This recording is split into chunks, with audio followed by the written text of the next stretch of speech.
দর্শক, চ্যাম্পিয়ন ট্রফির আগে বাংলাদেশের জন্য এসেছে বড় এক সুখবর। ভারতের বিপক্ষে নিজেদের প্রথম ম্যাচের আগে টাইগাররা স্বস্তি পেয়েছে, কারণ তাদের প্রতিপক্ষের একজন গুরুত্বপূর্ণ বোলার জাসপ্রীত বুমরাহ ইনজুরিতে পড়েছেন ইতিমধ্যে এবং তিনি এই টুর্নামেন্টে বেশ কিছু ম্যাচ মিস করবেন। এদিকে বাংলাদেশের জন্য রয়েছে আরো কিছু আশাবাদী সংবাদ, যা তাদের ফাইনালে পৌঁছানোর সম্ভাবনাকে আরো উজ্জ্বল করেছে। দর্শক, চ্যাম্পিয়ন ট্রফির জন্য বাংলাদেশ স্কোয়াড ঘোষণা করেছে ইতিমধ্যে। এখানে কিছু সিনিয়র ক্রিকেটার খেলবেন না, তবে তরুণরা বিশেষভাবে নজর কাটছে। দর্শক, তামিম ইকবাল অবসরের ঘোষণা দিয়েছেন এবং সাকিব আল হাসান কিছু ব্যক্তিগত কারণে স্কোয়াডে নেই।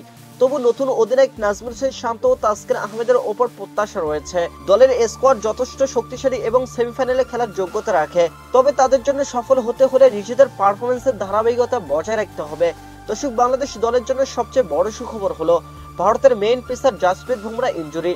তিনি বর্তমানে ইনজুরিতে আছেন এবং শোনা যাচ্ছে চ্যাম্পিয়ন ট্রফির গ্রুপ পর্বের বেশ কিছু ম্যাচ তিনি মিস করবেন। বাংলাদেশের বিরুদ্ধে প্রথম ম্যাচে তার না থাকা টাইগারদের জন্য বাড়তি সুবিধা বয়ে আনতে পারে।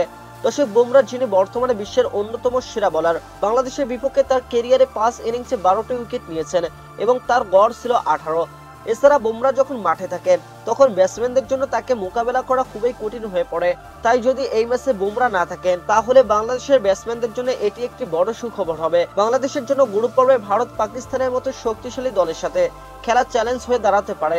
তবে যদি ভারতকে প্রথম ম্যাচে পরাজিত করতে সক্ষম হয় টাইগার বাহিনী, তাহলে সেমিফাইনালের পথ অনেকটাই সহজ হবে বাংলাদেশের জন্য। বাংলাদেশের লক্ষ্য হবে দুটি ম্যাচে জিতে সুপার ফোরে পৌঁছানো, যাতে সেমিফাইনালে খেলার সুযোগ নিশ্চিত করা হয় টাইগারদের। এদিকে ইংল্যান্ডের তারকা ওপেনার অ্যালেক্স হেলস সম্প্রতি বাংলাদেশের দলের চ্যাম্পিয়ন ট্রফিতে ভালো করার সম্ভাবনা নিয়ে মন্তব্য করেছেন। তিনি বলেন, উপমহাদেশের কন্ডিশনে বাংলাদেশ ভালো খেলতে পারে, তাদের জন্য এটি একটি ভালো সুযোগ হতে পারে।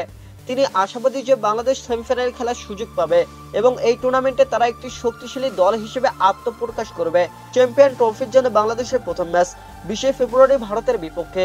তবে সেমিফাইনালের পথে বড় একটি পদক্ষেপ নিতে সক্ষম হবে টাইগার বাহিনী। বুমরাহর অনুপস্থিতি বাংলাদেশের জন্য একটি বড় সুবিধা এবং দলের তরুণদের ওপর আশা অনেকটাই বৃদ্ধি পেয়েছে। চ্যাম্পিয়ন ট্রফির পরবর্তী ম্যাচগুলোতে বাংলাদেশের পারফরমেন্সের দিকে সবার নজর থাকবে।